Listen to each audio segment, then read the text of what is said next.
What up, world? Back again. It is the Country Rap Report. Yours truly, Vic XL.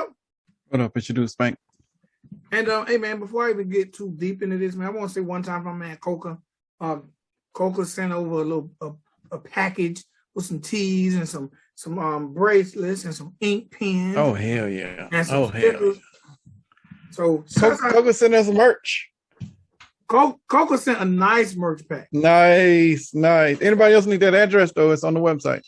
nice merch pack. It was so big it didn't fit in the box. Yes, sir. That's good shit. He looked out for everybody, me, you, and Heather. Nice. Heather got some of the merch pack. Man, you got pieces of the merch pack too. She said, cool. Shouts out to Coca. So, man, as we patiently wait for our guests, let's talk a little bit more about this country rap money grab. I see a lot of money grabbing going on right now in the industry. Do you really? A lot. This MAGA stuff is all the money grab, fam. You think it's so? all? Yes. Yeah, without a doubt. I want to ask you a question because, you know, in the last issue, we talked a little bit about the beef between Loza Alexander and Forgiato Blow. Right. And so in Forgiato Blows, damn, we should have talked about the records while we wait for our guests. I shouldn't. Yeah, I didn't even listen to either one of them. But Bryson Gray is part of that movement too. He's mad at me because he. Whoa. In the last premiere with his video, he was in the premiere chatting, and I said that I gave my review, and I think I said that the production was ass, quote unquote. And he was in there, but I knew it was going to get a little spicy. But, you know, when I saw him in there, I was like, "Oh, this is a first because this is the first time I've given a negative review, and the artist was actually in the chat room." But yeah, he said he did not agree with it, but he respects my opinion. Well, that was him saying, you know, I'm a little butthurt about it, you know. So and then when I said butthurt, that sounds. Oh no, he came right back right after that because I said something about black opinions don't matter in America, and he said, "Oh, you one of those folks." And I was like, "Okay, now you're just gonna nitpick everything I say because you butthurt, you know." But I still stand by what I said. I could take that record to 10 different producers that actually do mixing and mastering. I'm pretty sure 9 out of 10 would say this was not mixed and mastered. And his dispute was it was mixed and mastered. Now, to what level, we don't know. He could have sent the shit to Lander, you know, which does it instantly over the app and sends it right back. Or he could have sent it to a mixologist. We don't know what level it was, but the level that I heard was not industry level production or post-production. All right, now let me say this. Because you said blacks in America opinions don't matter. You said that in that video? Yeah. Okay. I have to go back and watch it. I said it because he said it. And I said it because, no, he was saying his was about free speech, about being able to say whatever you want to say and not being banned. And my rebuttal was, you know, you're a black guy. People don't care. Like typically the consensus in America, they still don't care. And I'm not saying that in a negative. I'm just being a realist from my point of view. Like you can say whatever you want to. Truthfully, you cannot. It matters with the circumstance. Well, first of all, we know freedom of speech ain't been free since 2 Live Crew. Well, in music, it's a completely different thing now. You're talking about doing it in music. Like he's okay. This is the same dude that's part of the culture that says fuck Biden. So you are able to say this, so you can say all of that and not be banned and or ostracized or segregated or do whatever. Like that is still there. So, but let's say someone, no, I can't say that because that would be really, really racist. There's certain things that can and cannot be said by certain people. Can he say everything that, no, you can't say. I can't say that. I'm really trying to dance this rope and not sound like a racist. Let me flip. Okay, all right, do that. I only know what you're gonna say, and maybe what I'm gonna say might hit home, and you can be like, okay, cool. Okay.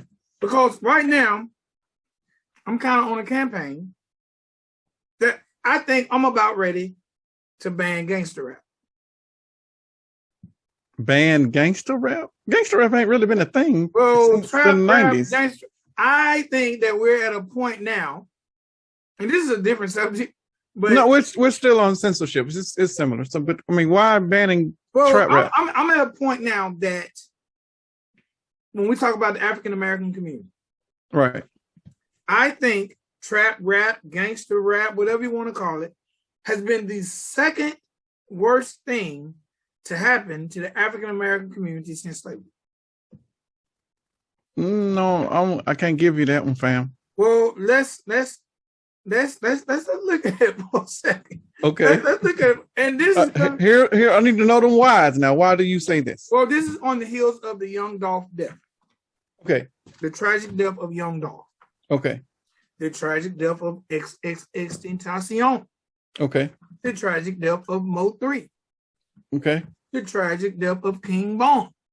Okay. Let's look at the type of music they make. Look at the type, all those, and the list goes on. I just picked those 4. Let's look at the type of music they make and the results they get. Now, YouTube, all those artists. Okay. All those artists, music is still currently on YouTube, Spotify, every streaming source. Right? Right. Oh, don't let me forget FGB Duck. Right? Okay.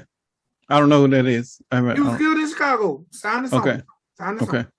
Killed 2021. Killed in the Chicago mall shopping district. Broad daylight. Rock this not box. Okay. Okay. Look at the type of music all those people make. Mm-hmm. And the way all those died pretty much via the type of music they make. Matter of fact, FGB Duck had a song called Dead Bitches about his ops. Mm-hmm. And it's to a point now where, because I'm mad at Black Lives Matter too, that this music is made. Correct. It's put out for the masses to be consumed. Okay. Ingested, digested, and it's regurgitated in the form of violence. Here's why I like country rap. Okay. I can't. You lost me there. No, because look how many mothers are crying, kids are losing their father. Bro, being a gangster rapper, trap rapper, hood rapper is more detrimental than being a goddamn stuntman. I'd rather be a stuntman in an action movie.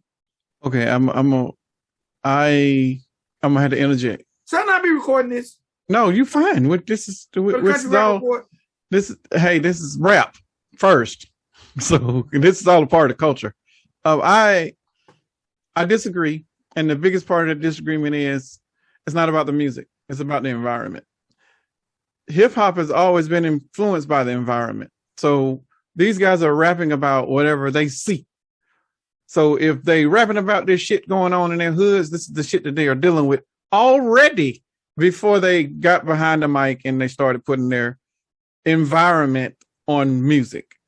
So it isn't the music that is influencing the environment or the behaviors of the people in it. It is the environment that is influencing these people, and they're just dictating it and putting it on them on wax. I'm old school. I have to say that, but put it on a record. If we want change, it didn't change in the music. Change the fucking environment, because that is the source. If you change, we create better environments where there's not so much killing, where there's not so much black on black or gang on gang violence. If hell, we can even dig deeper and start changing these folks' diets. We can not have food deserts in some of these places. We can even start some sort of campaign where there's actually fathers in the homes, to where we can raise real families. There's a whole piece of it. How am I gonna have if I'm a child, right? I'm a young child. How in the hell I'm gonna father my child and be in my child life when the music's telling me to fuck them hoes, get rid of them hoes? Because the person that probably made that did not have the father there. Again, it's the environment that is being depicted in the music. The people that are not rapping about that type of stuff probably have fathers in their houses. So they're not throwing out false narratives of what their environment is just to sell records, because they know that what that does to the people that are listening to it. But the people who have never had that, or have had that seldomly in their lives, and their moms have raised them, or aunties and grandmas, et cetera, don't know what that structure looks like of having a wholesome family environment, then this is the music that you get. It's not the music, it is the environment. It's always you got to go back to the source. And I had this argument with somebody on Facebook because they was talking about doing a blight program. It's blight. Blight is the negative stuff that's in your neighborhood, like it's an overgrown house or burnt down house, and it's got overgrown yards and shit, like all that type of stuff. That is called blight, quote unquote, BLIGHT. Well, they were going to do mental health programs to help curb blight. And my issue was that one doesn't lead to the other. Like if you're going to try to help curb blight, then you need to go into the neighborhoods and talk to them about what that environment is and what it needs to look like. And you having some sort of positive self-outlook about yourself does not directly relate to the blight. Your environment does influence your behavior, but we don't control that environment.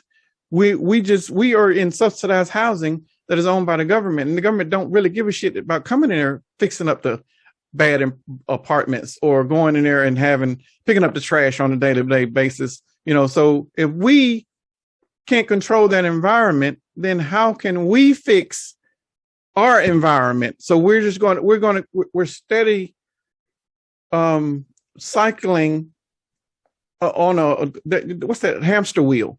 We're just running on the wheel because we don't know how to jump off of it to create some sort of new environment for ourselves. We're okay with being in subsidized housing. We're okay with getting Section 8 vouchers. We're okay with getting food stamps. We're okay with getting Medicare whenever we can. We're okay with getting unemployment for as long as we can get the shit. We're okay with all of that stuff, but we don't know how to say, you know what? I need to learn financial literacy so I can, get my kids out of this same cycle that I was in, that my mom and dad was in, or my mom was in, or that my grandma was in, or my grandma was in, like all of that shit, until somebody says, you know what, this environment needs to change. And the only way it's going to change is for me to remove myself from this environment or to break the environment from the inside. Those are your two options. It's going to be very difficult for somebody to break it from the inside. So most of them move from wherever they are to be able to get out of that bullshit. If not, then you're going to cycle through it. You're going to just be running on that hamster wheel, The issue with music, hip hop has always been depicted by the environment.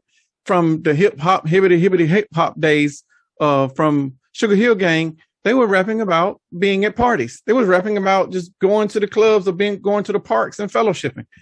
On up to when 2 Live Crew was rapping, once we're talking about censorship, they was rapping about strip clubs. They was rapping about having, girls that come and dance on stage and they being half naked. They was rapping about some of the sex parties that they were having. This is real shit. It was uncensored, and we hadn't heard it to that level up to that point because we knew it was going on, but no one actually put the environment that they were seeing on record. We know that there's bootlegs in neighborhoods, especially black neighborhoods. We know where to go and get the liquor when it was Sunday and you couldn't go buy the shit, or after hours. We knew what those places were. And you also had crap games going on in the bootleg. You had a little side action in the room back there in the bootleg. Like, it's all kind of stuff that happened in it. All of that shit was put on the music. It wasn't the music's fault. It's the environment. They are experiencing this shit. So I can't say that the music is at fault. It's going to always go back to the environment for me, because once you change that, then the music will change. Another example of that, when we were going through the green, black, and red situations with red, black, and green. Yeah, when we went through that entire phase with this is affected by the red, the black, and the green. You remember that whole thing. You remember that when that phase came in, our environment changed. We were all Afrocentric. We were looking at our ancestors, like all of that shit came in. Now? Our environment now is about death. This generation doesn't give a shit. This is our issue with this, and then it's not just this generation anymore, because a lot of the industry is now controlled by certain people that only want to see certain things out there. They're not allowing the I'm not gonna call it the good stuff, but the shit with substance to be put up in the limelight. Shit like the country rappers that are over here that got substance, they'll never see the limelight. What we will continue to see is WAP. We will continue to see Throat Baby. We will continue to see shit like that. And I'm calling it shit because the shit is in the content, because it is brain numbing. It is something that is not thought provoking. It is something to continue to distract you from your environment that you are that you have to deal with on a day to day. Who wants to look at being depressed and being in the hood, or put on Throat Baby for 30 seconds and you just rapping about some shit that's got a catchy hook? You know, I'm not tripping on Cash. I'm a fan. I'm glad you finally got your one and now you out there. And I'm definitely not tripping on Cardi B, none of that other stuff. I'm saying that these things are done in a deliberate way, so we are kept in a certain stature. We are kept being distracted by certain shit. Like the shit that we are talking about over here in country rap, with all the stuff of not just being censored, but also all the other stuff that's getting put in front of us that means nothing. It's a constant. We can't fix it. We can't in main core hip hop. Country rap is all about substance. Country rap is about their environment. They're rapping about it. They're rapping about going out and mudding. They're rapping about mud crickets. They're rapping about just going out and having fun and drinking and shit. Like that is authentic. The shit over there on rap radio right now, ain't none of this shit real. The cars are rented, the houses are rented, the jewelry's rented, the clothes is not rented, but it's on Afterpay. It's just all a bunch of bullshit. And I'm so sick of hip hop. Hip hop is disgusting to the point to where I would rather listen to the music without the lyrics before you sit down and make me judge a competition. So as we patiently wait our guest, he just said he'll be on shortly. Okay. Couple things I want to bring to everybody's attention, even though this video would drop after this drop. I want to say one time for my man Hard Target. He's dropping his very first Mako album release called Good Night Nobody. When is this? It drops at midnight tonight, which, like I said, damn, there wasn't no planning on that.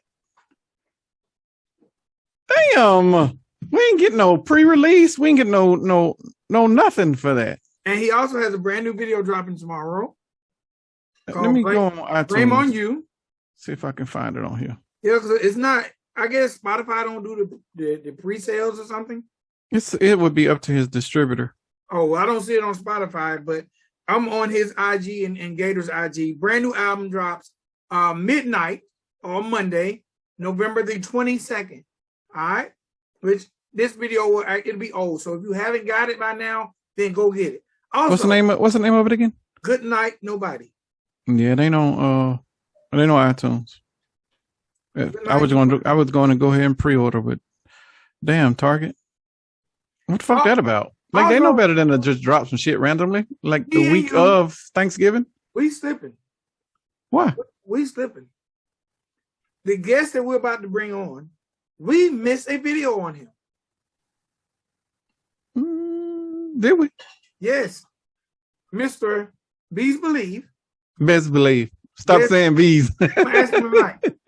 Bezz Believe. Right. Dropped the video before the Blind Fury video that we just reviewed with Blind Fury. Oh yeah, I definitely missed that then. Called Army of One. So we're gonna have to get it on the next episode. Okay. And we'll do that. And it's a acoustic piano. Well, is it called acoustic piano? But it's just him and Blind Fury and that red piano that he bumped up in his video. Okay. So we missed that. Now I feel bad because maybe we would have talked about the piano, then talk about they're not gonna be able to use it no more. Right. So Mako is coming in heavy. I thought that was stacking. Why is he releasing stuff fourth quarter? You know how hard it is to compete with all the other noise out there? I don't. Hey man, country rap's not like that. I don't think country rap has to worry about that. Their fans are still fans of other genres, and those other genres are definitely throwing out their heavy hitters right now. Oh no. So look, before our guest comes on, And I'm gonna change the mood because I feel like I kind of stunk the room up. I really don't even want that on this. Bro, it's just real. I'm just mad right now, man. I'm just mad. I'm just mad at the youth that are dying at an alarming rate. Oh, but go on. I didn't make my point. Let me make my point before I guess you come on. Okay. Okay. Now, all those artists I named who has music that you gotta admit some of the lyrics are detrimental to our youth. Do you agree? No. You don't feel? No. So you mean tell me if I made a song called Dead Bitches about all the people I killed or want to see dead, that's not bad? Have you seen our youth? Yes. It's not just the music. Our youth has no direction. They don't give a shit. They have no cares. So you think it's cool that music is up there then? This is the no fucks given generation. Yes, it ain't so much it's cool. It's just a product of this generation. I can't. Do you know I can learn how to be a murderer quicker than I can learn how to be a damn barber by listening to rap music? You can learn how to sell crack. Yeah. I definitely learn how to drink. Yes, I do. But I mean, no. I want to get to my point. I don't think it's detrimental to the youth. No. I want to get to my point. And this ain't country rap related either, but if you're in country rap, you listen to this guy. Right. All these artists who are no longer with us, who has this detrimental music to our children, and you cannot agree. I don't give a damn. Okay. Bro, you can't even sing these goddamn songs walking down the street. You got to worry about offending somebody. Why? Okay. True. I went today and I was looking to hear "Step in the Name of Love," and I could not find it on YouTube. Isn't that R. Kelly? Yeah. Oh no, you ain't gonna find that one. You ain't gonna find. And they don't mute it. They don't mute his ass. He been muted. So you mean to tell me I can make a song about all the people I killed and it be on YouTube, but "Step in the Name of Love," a song that's about love, is it? Why? It's not about. Because that dude did some other stuff. Those are not equal. This guy potentially. But his music is not about what he did. Neither was the Cosby Show, but there are repercussions that are within your reach. If you're affiliated, then everything that is a part of that, whatever you do personally, whatever you've touched is affected. Man, I don't know, man. I just think that we can leave the most negative songs ever on YouTube and positive songs that were created by people who might not have done positive things go away. I guess I don't understand the irony in that. Well, I'm a fan of, I'm not a fan, but I believe that art is art, and whatever that is, it should stick. So so R. Kelly's music still be on YouTube in your opinion? And definitely the Cosby Show should still be in heavy rotation because it was about the principles of that show. It was about the quality of that music. Now, these might be some despicable people personally, but it does not take away from the value that you got from watching the Cosby Show growing up or listening to R. Kelly's music growing up. None of that was taken away. All of that just changed all of a sudden just because we found out some different stuff. So what we got to reset our feelings because we found some different facts about the person who created it. Does that take away from the moment? Does that take away the value that they brought to society? No, it does not. But that's the whole cancellation culture. Like that, I'm not about that life. No, I'm not about. And let me bring this around. And this is some real life stuff. I got an artist that I'm consulting. I don't know if I told you about it, but this artist is actually transgender. You sent me this. Yeah, this is a girl. Well, this is a dude that still has a vagina, but he's plans on having the surgery. I see you laughing. It's okay. It's all right. It's coming. I had to get used to it myself. Anyway, this. Oh, can I ask a question? Yeah. Maybe I shouldn't ask this question. Okay, well, you hold it then. Hold it then. Yeah, this dude, this is my plan. The dude is going to come out as a dude, and everybody's going to treat him as a dude. And then one day, when he gets to a certain level of stature, I don't care how long that takes, but whenever it does, and he's on the most popular stage with a microphone, he's going to say, "Oh, and by the way, I'm transgender." And I want everybody at that moment, I want everybody to realize, like, okay, do I need to reevaluate myself? Because up until that point, I loved all of his music, but now I'm like, do I not like his music anymore? So you gonna not like the music anymore? It's not because of that. It's not gonna happen. Oh, it's gonna happen. Let me tell you why it's not gonna happen. Why not? Because unless this guy came from Pluto, he has people that know he's transgender. Oh, there's quite a few. Now that's quite a few. There are people that are going to be willing, as he grows, to tell the world. I was one of the first people to tell the world that Lil Nas X used to be a Nicki Minaj stan. But they're like, you're right. But I seen him dressing up like Nicki Minaj way back before he was making the music. Right. And I remembered, I was like, that's the Nicki Minaj boy. Right. And they wiped all that shit away. And all of this stuff will be wiped away. If there's going to be one person clout chasing who will be willing to tell. And they will be buried by positive press and will not be able to say anything of validity. Well, I just know that I wish you well, but someone is going to tell before he gets to that biggest platform ever. And they'll be buried. I know we don't kill him. No, I'm saying you gonna send a gangster rapper at him. You put you put one negative thing out there and you just bury it with 100 positives. Like the dude does positive press. He go do some charity work at a homeless shelter. All of that stuff. Like all that shit to be buried. And then don't want nobody to be thinking about it. You think so? I'm sure. So you think if R. Kelly came out? R. Kelly can't do shit right now. That's a bad name. That's a bad name. That's somebody different.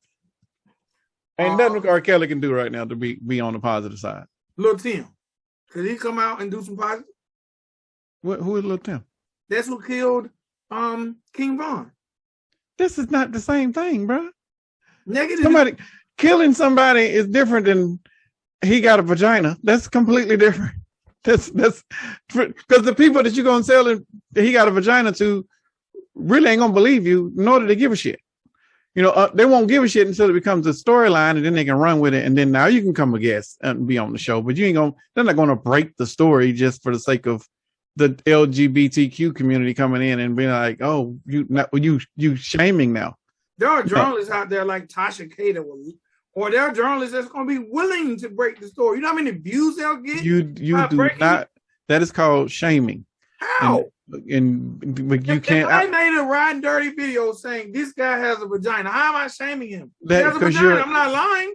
You can't out someone in that culture, bro. You definitely don't want them LGBT. You don't want Alphabet Gang coming after you, bro. What did I lie about? How am I? It ain't a lie. It wasn't your place to say it. He was supposed to say it.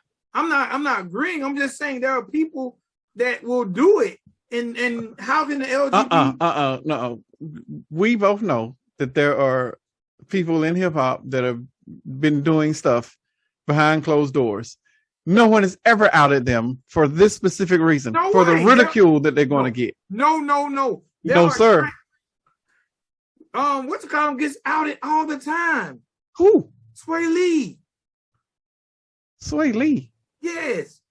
Well, he like trans girls or something? It have been 2 trans girls that say, and then he come out and say they lying, but where there's smoke, there's fire. I didn't know about it, so that shit gets buried. It's not even something that's in the topic of everybody's discussion. Like I don't know, fam. No. Unless the LGBTQ community comes in and says, okay, this has some validity. Somebody randomly saying it, you cannot out them. They will come after you. Say an ex-boyfriend come out with their prom picture. And I'm just waiting on, I guess. That's valid.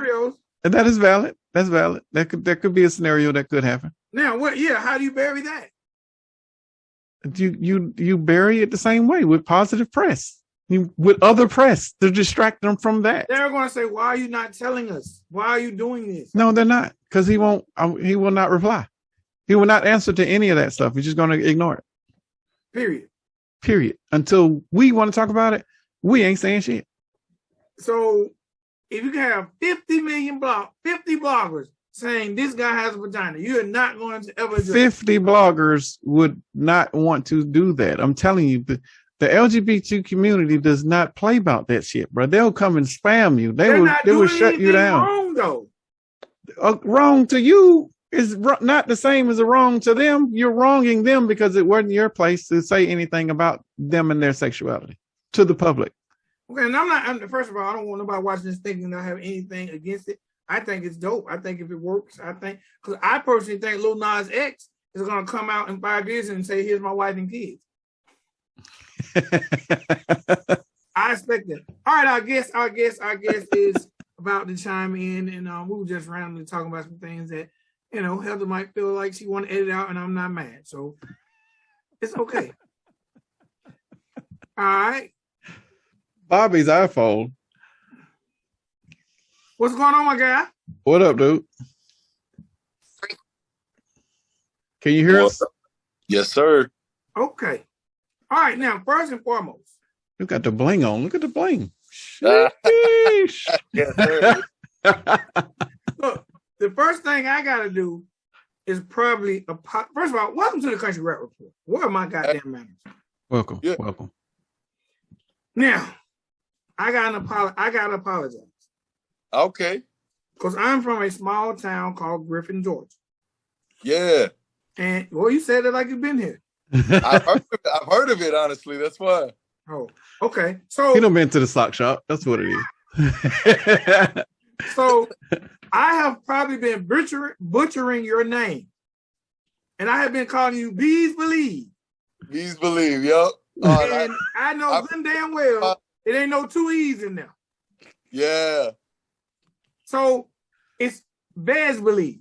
Yeah, Bezz Believe, yep. Uh-huh. And he been telling me every time, but hey man, I got some dental work done and I say all kind of shit fucked up, so don't pay me no attention.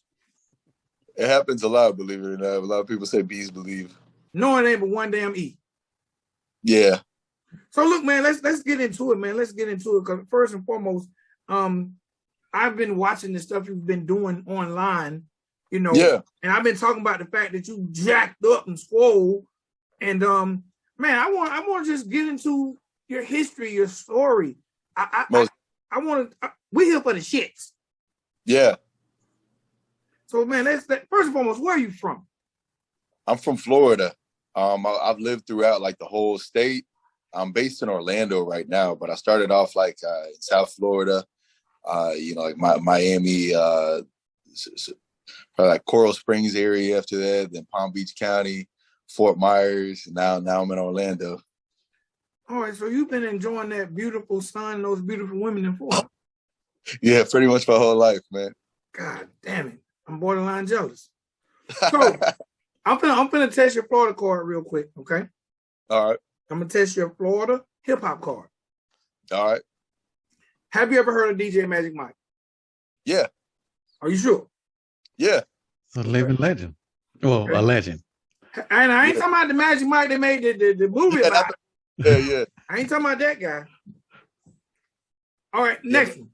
Because believe it or not, one of my DJ friends, I think he's pretty good friends with him and stuff. So okay.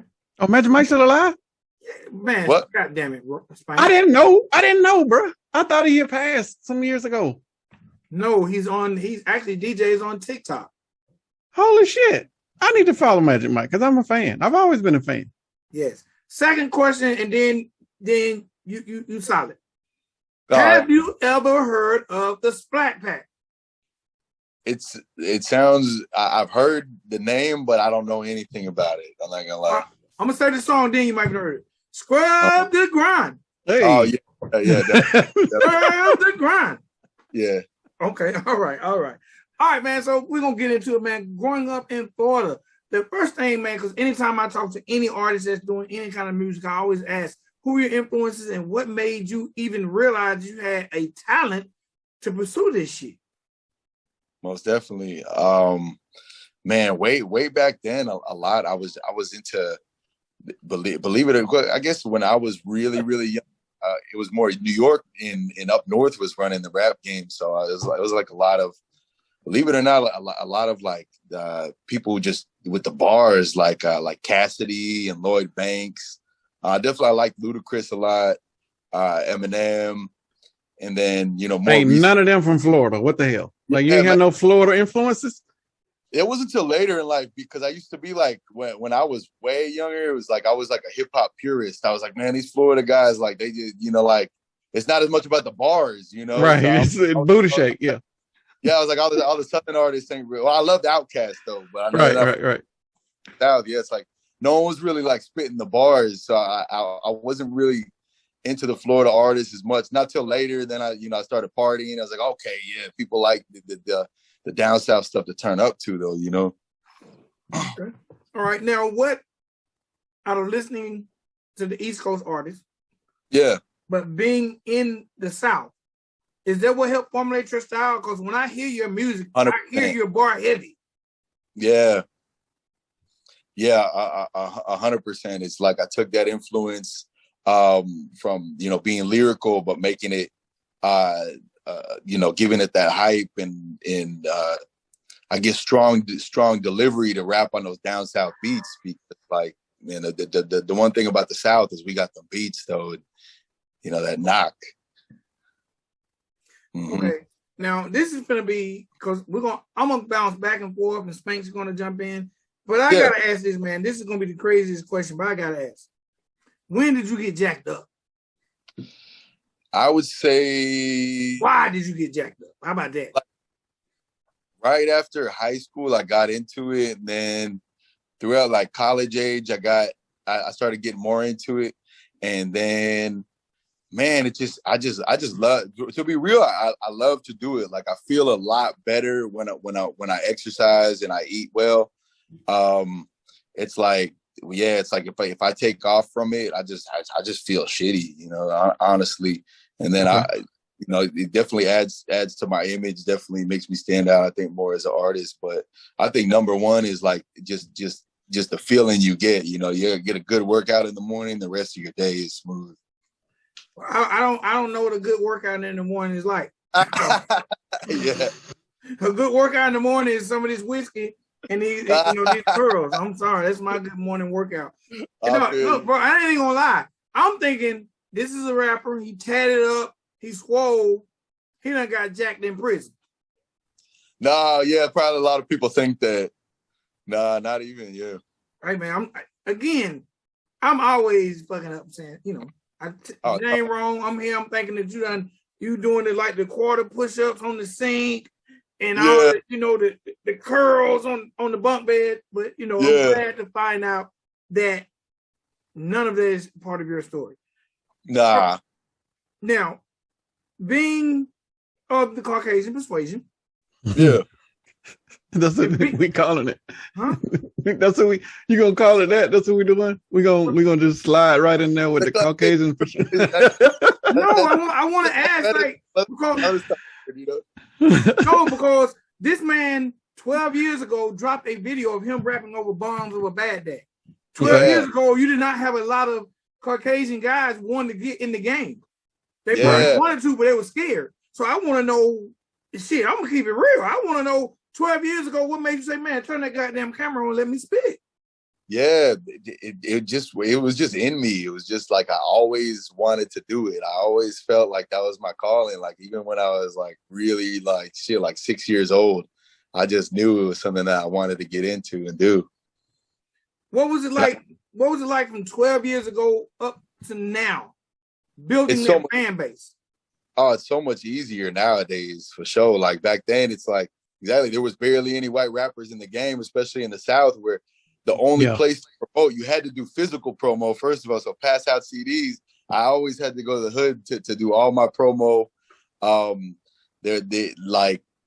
Now you just posted something on TikTok, and if it's good or whatever, you might just go viral and get 10 million views. Like there was no option like that back then. It's like, even those YouTube videos, like YouTube just got started kind of when I was doing those videos, 12 years ago, where it's like, I remember I'm like, man, this site, YouTube's cool. I can post my stuff on there, but I didn't know like the word viral didn't even exist, Mm-hmm. How do you feel about that Bombs of a Bad Dad rhyme now? I still think it was good. I was ahead of my time back then. I think maybe I could have had a stronger delivery, but at the same time, I feel like my voice didn't even fully crack then and stuff like that. So it's like I can't really say anything bad about it, but I thought, it was good for that time for sure. Well, I got a question. When we first got started, and right around the time when we were getting ready to do our top 10 list, you were in my honorable mention. There's no shade. But that was only because Country Trapper had come out, and then I think that was the only thing that I heard that was literally like I would consider country rap. Everything else was like core hip hop. Mm-hmm. Is your style now more so country trapper? Because I think you kind of exude the country trap with the appearance, and probably your demeanor. But is that what your style is all about? Not now going forward, or are you jumping back and forth from core hip hop and lyrics, or with country influence, or what? Believe it or not, I would say the only country factor is really that I'm from the South. So of course you're gonna be like exposed to some country stuff in my beat selection. Like I love down South beats. I love beats with a little country influence, like some nice guitars and stuff. Right. But I don't think, like I'd be a straight fraud if I was like start putting on cowboy hats and boots and acting like that. That's right. Who I am. So like, I think the country trapper, man, it's like, man, I was just hustling in the South for a long time. So it's like it kind of just came, man. I don't know, it came naturally, and that fan base came to me. Believe it or not, like my newer content, especially working with Mako, because Bravo really he challenges me so hard musically. He's like, okay, they know you could do that, but give them something that's gonna change people's lives. Give them stuff that the regular, the common folk can relate to, that everybody goes through. Not everybody's making money and driving vets and fly. Like those are good to turn up to. So it's like a lot of my new stuff I've just been like really, really, really, really deep. But it still sounds good, and the beats are still hitting where I think people like it's only gonna make me bigger, and people are gonna respect me more as an artist. You know. I gotta ask, man, you have, even before Mako, you secured features from Shaq, Kevin Gates, Gucci. Like, how are you able to be an independent artist and secure these features? A white independent artist at that. White? You gonna say that now? Hey, I'm gonna just be blunt. I'm not gonna do the Caucasian persuasion thing. I'm gonna just say what it is. No, for sure. Really just country trap and then saving up my money. For Gates and Gucci, really, it was expensive, and then really just built that relationship with BWA where it led to more than just a feature, and then never talked to me again. So that was cool. And then Shaq just came from me popping, because I'm from Orlando, used to play for the Magic, and he just reached out to us and was like, "Hey man, you got that song Hercules? You mind if I put a verse on it?" I was like, "Yeah, of course." So it just shows like when you invest in yourself and you just go hard, like natural organic opportunities come along with that, And you had Gates in the video. What was that like, being in his presence? It was definitely cool. I learned a lot. I learned a lot spiritually, because he probably still is. I know back then he was just like extremely like into being Muslim and stuff. So like he would just you would just catch him in the next room on his knees praying and stuff like that. It was really cool. It got me. I think it helped me elevate spiritually too, where now it's just like I just am able to go so deep in my mind and manifest things. Keep an attitude based on spirituality for sure. All right, now, at any point, like you're with Mako now, and we're going to talk about that a little later.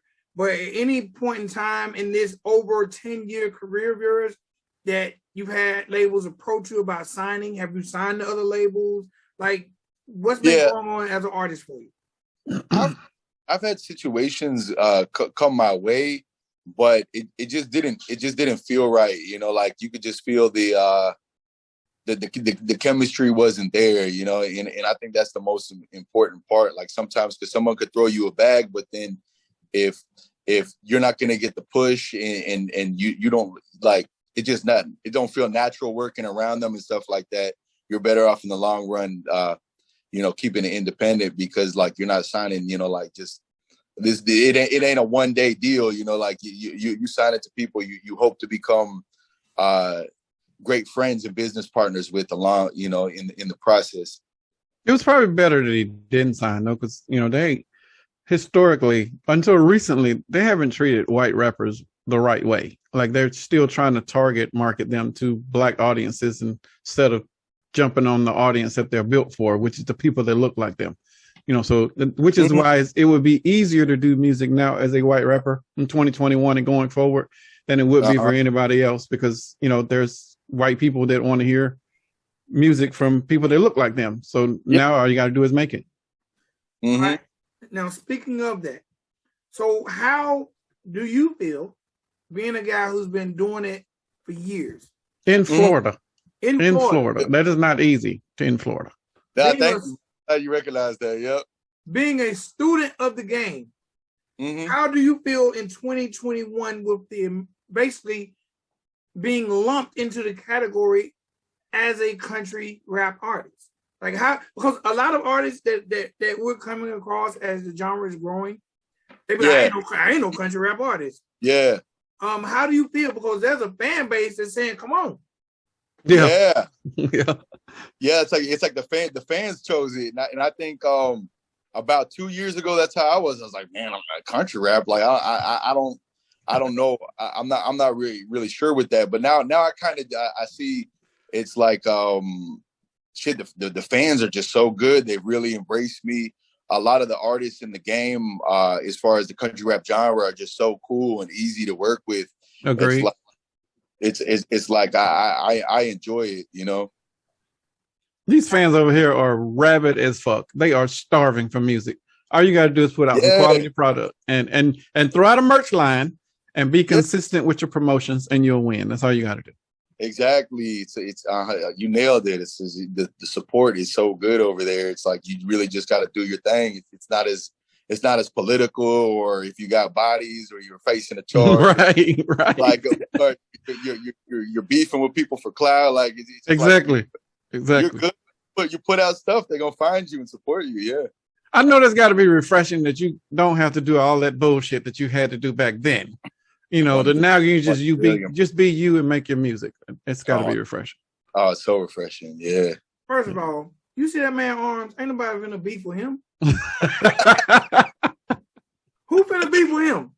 You see that man? You see his guns? Yeah, I do. I'm not finna beef with him for what? Shit. Off the carry his goddamn bags. Look, man, what's the science behind the name? Why'd you pick that name? I wish I had a cool story. A lot of people ask me, but it was really, I had to be 15 years old or something. I just wrote a bunch of names down that began with a B. So my real name's Brad, and just like crossed them off a list. There was a ton of names, and then Bezz Believe just stuck, and I was with it forever, Did you have B Rabbit on that list? No, I didn't, man. B Rabbit. Oh my! When that came out, I believe I got every. And then when B Rad, oh man, I got them all, But I stuck to it. Stuck to rapping, man. Never ever had a name change. No. Besides the Hustle God, but that's just like like a little. That's like an alias. Gotcha. All right, so look, man, we're not gonna make this shit sound like no goddamn. I started rap, bro. Every artist has pitfalls, setbacks. Yeah. Like, let's talk about some of this stuff that made you who you are today. Because that is part of your journey. That's part of the story that I need the people to know about you. Most definitely. So, like, man, let's talk about some of the struggles. Like, we don't want to know that you get up and drink 15 eggs in the morning and no, man. I want to know. I need to know about the come up. Yeah. I want to know the healthy shit. No. I need to know, was there ever a time that, hey man, I paid this guy for a feature and he ran off, and you ain't. I need to know some of the challenges you've been through. Well, I think he nailed it earlier too. Just being a white boy in Florida is like that raps. That raps. I had no clue. Like that's all I knew, especially when the internet was not so big. So like it was when I worked with Kevin Gates and my stuff like reached the national level, and now I'm getting booked in all these other states. Based on the fact that I am white, I'm like, now I know what people talk about when they say white privilege, because like in Florida, I didn't know what that was. Like, white boys get beat up in Florida, and freaking, I don't want to hear your shit cracker. Like, right. You know, now these other states are like, oh man, you're white and got tattoos, man. Yeah, I love you because of that. So it's like being in Florida was one of the biggest challenges, because like I used to, like I was really that guy who was out there handing out CDs, and I used to travel with a ladder in like spray glue, and I would put my posters all over the city. So it was like I was grinding, but at that time that was all we knew. I was like grinding backwards because I was killing it in the city, but for the wrong demographic on a local level. Where it's like, if what I knew back then, where I could just go to Ohio or Indiana or like Kentucky or like the Midwest. If I would have put the grind that I put towards my actual demographic that I catch, I'd probably be like 1,000 times better. I mean, bigger, and my life would be way easier and smooth. But it's like, that's all I knew back then, you know? So I think that was one of the biggest challenges. Definitely janky promoters, a big challenge. Like I've paid to book Nas like years ago, I think like 2013, and the promoter scammed everybody on it. And he was really, really well known. Like, he was just doing scam shows throughout Florida for a while and getting away with it though. Like, because he was paying the artist, but then he was like, yeah, you know, we're going to, you know, total up the money and then give you your share. And he would just buck on whoever invested into the show. And that was one of like the big, you know, first big investments I made in the game. I had to learn the hard way. Like, you definitely got to secure your bag and protect it. But I ended up just straight dissing the guy and really like, you know, because I don't like starting stuff for no reason, but there was like a reason. And he was like the heavyweight promoter back then. And I, you know, that was like when Instagram was finally like, you could finally do Instagram videos. And I just dedicated like a month or two to just shitting on this guy, locating him, just making his life hell, where I haven't seen him throw another show since. And I don't think he can. Did he reach out to you? No. What happened was, when I posted, then all of a sudden it was like people just started hitting me up. Oh man, he got you. I got me too. And it was just like a list of like probably 50, 100 people like who he scammed out of money. And you know, a lot of them were way bigger than, they invested a lot more than me, you know? Right. No doubt. That's crazy. All right, let's talk about Hustle God. Yeah. Because I see the merch. And I ain't want to ask for now, but I do see the merch. Yeah. I probably can fill out one of them shirts too. I'm, you know, not the same way. Mine will look a little booby, but talk about why you are the Hustle God. I feel like you know, I'm the hardest worker like in the game. I mean, this has been the most I've been slacking. I can't even lie, because I have a kid on the way. Congratulations! Congrats. Thank you. It's like the first time I've been a human. Usually I'm I'm a machine. I'm kind of getting back to that where,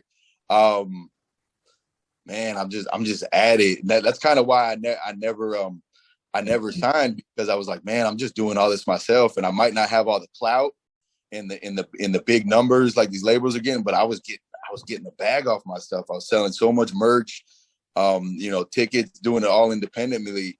But it was that work I was putting in, you know, where so I just think I was shit. I'm gonna get back to it, but I'm like the hardest worker in the game for sure, man. Like I don't take no for an answer when man, if we got to get it done, we're going to get it done, you know? Now, you mentioned that you have a baby on the way.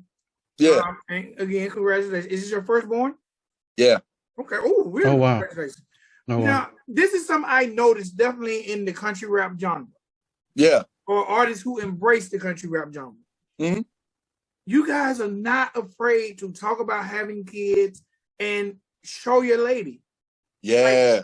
Like how is that as an artist? Because in hip hop, it's almost a sin to say you got a lady or a wife.